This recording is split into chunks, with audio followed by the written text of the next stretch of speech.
வணக்கம் நண்பர்களே. விஜய் எங்கு ஒளிந்து கொண்டிருக்கிறார்? மு.க.ஸ்டாலின் கேள்வி. கடந்த சில நாட்களுக்கு முன்பு நாகர்கோவில் சிறையில் அடைக்கப்பட்டிருந்த இளைஞர் ஒருவர் உயிரிழந்த நிலையில் தற்போது தூத்துக்குடி மாவட்டம் செண்பாகம் காவல் நிலையத்திற்கு விசாரணைக்காக அழைத்து செல்லப்பட்ட இளைஞர் உயிரிழந்த சம்பவம் பெரும் பரபரப்பை ஏற்படுத்தியிருக்கு.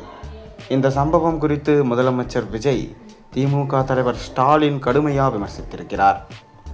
இது குறித்து அவர் என்ன சொல்லியிருக்கிறார்னா, தொடரும் காவல் மரணங்கள், முதலமைச்சர் வாயை திறப்பது எப்போது?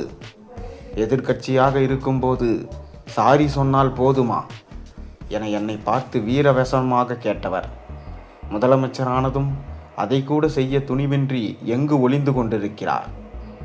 முதலமைச்சருக்கு பிடிக்காத வார்த்தைகளின் பட்டியல் இருக்கிறதா? உயிரிழந்தவர்களின் குடும்பத்திற்கு ஆறுதல் சொல்லக்கூட மனமிறங்காத படுபாதக தாவேகா அரசுக்கு வன்மையான கண்டனங்கள் என ஸ்டாலின் குறிப்பிட்டிருக்கிறார். தாவேகா ஆட்சி அமைத்ததிலிருந்து தொடர்ந்து பல லாக்அப் மரணங்கள் அரங்கேறி வருகிறது. மேலும் திமுக ஆட்சியில் இதுபோல லாக்அப் மரணங்கள் இல்லையா என்கின்ற கேள்வியும் தற்போது தாவேகாவில் உள்ள முக்கியமான நபர்கள் கேட்டு வருகிறார்கள். ஆனால் திமுக ஆட்சியில் நடந்த லாக்அப் மரணங்களுக்கு தக்க பதிலடியை மக்கள் கொடுத்திருந்தார்கள். தாவேகா ஆட்சி என்பது மக்களால் தேர்ந்தெடுக்கப்பட்ட ஒன்று. இந்த ஆட்சியில் மக்களுக்கு நல்லது நடக்கும் எனதான் தேர்ந்தெடுத்திருக்கிறார்கள். விஜயை நம்பி திமுகவை ஒதுக்கி தாவேகாவுக்கு ஆட்சி மாற்றம் வேண்டும் என தங்களது வாக்குகளை செலுத்தி இருக்கிறார்கள்.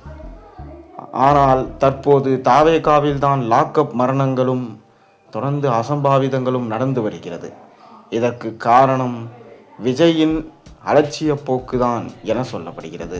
காவல்துறையை தன்னுடைய கட்டுப்பாட்டில் வைக்க தவறினாரா விஜய் என்கின்ற கேள்விகளும் தற்போது மு.க.ஸ்டாலின் அவர்களால் கேட்கப்பட்டு வருகிறது.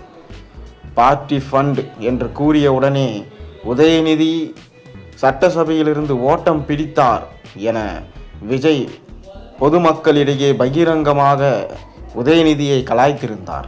அதே போலதான் தற்போது முதலமைச்சர் ஸ்டாலின் அவர்கள் லாக்அப் மரணம் என்பதை கேள்விப்பட்டவுடனே விஜய் எங்கே ஓடி சென்று ஒளிந்து கொண்டிருக்கிறார்?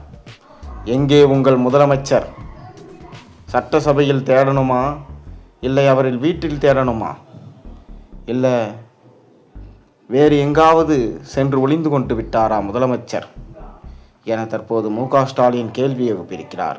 இதற்கு விஜய் என்ன பதிலளிக்கப் போகிறார், தாவேகாவில் உள்ள அமைச்சர்கள் என்ன பதில் கூறப் போகிறார்கள் என்பதை நாம் பொறுத்திருந்து பார்ப்போம்.